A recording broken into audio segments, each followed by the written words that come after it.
श्री ललन सिंह जी बीमार है, डेंगू से पीड़ित है। और बिहार जो सोचता है वह करता है। यही बिहार है जहां से बापू ने आजादी की लड़ाई की शुरुआत की। बिहार के तमाम विपक्षी एकता और देश के तमाम विपक्षी एकता पहली बार एकजुट दिखे हैं। इसलिए भाजपा के नेता बौखलाए हुए भी है, घबराए हुए भी है, उनकी जमीन खिसक चुकी है। प्रधानमंत्री का कोई मुद्दा नहीं है, मुद्दा है इस देश का कि भाजपा का कैसे खात्मा हो। नरेंद्र मोदी जी, उन्होंने 10 वर्षों में इस देश और बिहार को तो सिर्फ ठगने का काम किया है। बताइए, उन्होंने कहा था कि अच्छे दिन लाएंगे, महंगाई कम करेंगे, 2 करोड़ नौजवानों को रोजगार देने का काम करेंगे, तो ये तो तमाम मुद्दे पर ठगने का काम किया। अब देश से हिंदू, मुस्लिम, सिख, ईसाई जो 4 पिलर हैं, ये बापू ने कहा था कि हमारे पुत्र हैं, और इस अखंडता को तोड़ना चाहते हैं Bharatiya Janata party. Coordination committee के लिए तेजस्वी यादव दिल्ली रवाना हुए हैं, लेकिन उनके साथ ललन सिंह नहीं पहुंचे। इस मुद्दे पर हम राजद के विधायक रणविजय साहू से बात करना चाहेंगे। रणविजय साहू जी, ऐसा क्यों हुआ कि ललन सिंह नहीं गए?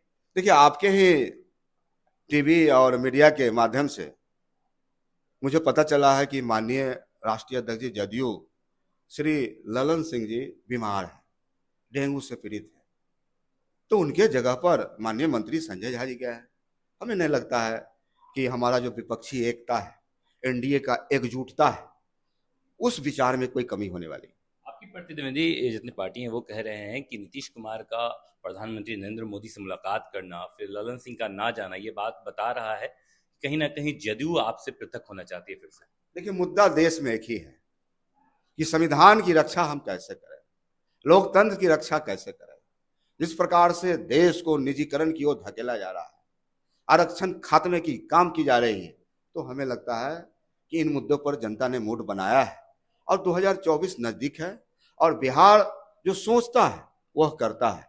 यही बिहार है जहां से बापू ने आजादी की लड़ाई की शुरुआत की थी, और माननीय लालू प्रसाद यादव की मार्गदर्शन में लगातार बिहार के तमाम विपक्षी एकता और देश के तमाम विपक्षी एकता पहली बार एकजुट दिखे हैं।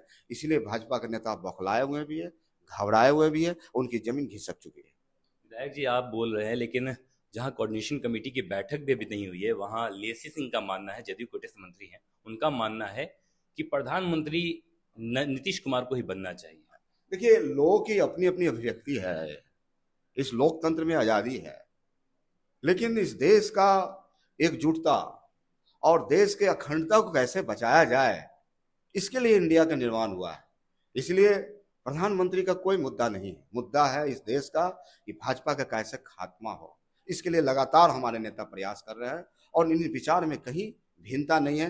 तमाम लोग एकजुट हैं, चाहे जदयू हो, चाहे राष्ट्रीय जनता दल हो, चाहे कांग्रेस हो, तमाम ऐसे दल हैं, सब लोग। क्या लगता है नरेंद्र मोदी से लड़ने वाला जो चेहरा होगा वो बिहारी होगा? देखिए, नरेंद्र मोदी जी, उन्होंने 10 वर्षों में इस देश और बिहार को तो सिर्फ ठगने का काम किया है।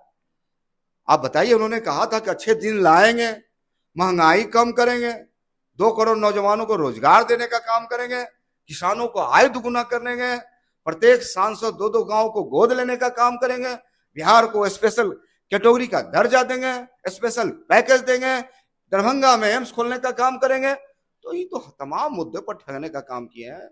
हमें लगता है बिहार ऐसा एक प्रांत है जो बुद्धिजीवी प्रांत है, और अपने मेहनत पर, अपने टैलेंट पर, प्रतिभा पर भरोसा करता है। इसलिए लोगों ने मन बनाया है कि 2024 सामने है, और बिल्कुल समय पर जवाब जनता देने के लिए तैयार बैठी है। एनडीए कह रही है कि नरेंद्र मोदी बनाम कोई आपके पास चेहरा अभी तक तैयार नहीं हुआ है। क्या लगता है आसान होगा 2024 का चुनाव के लिए, क्योंकि वो विशाल पहाड़ है? देखिए, जनता परिवर्तन चाहती है, और मुद्दों की बात हो रही है। अब देश से हिंदू, मुस्लिम, सिख, ईसाई जो 4 पिलर हैं, ये बापू ने कहा था कि हमारे पुत्र हैं, और इस अखंडता को तोड़ना चाहते हैं भारतीय जनता पार्टी।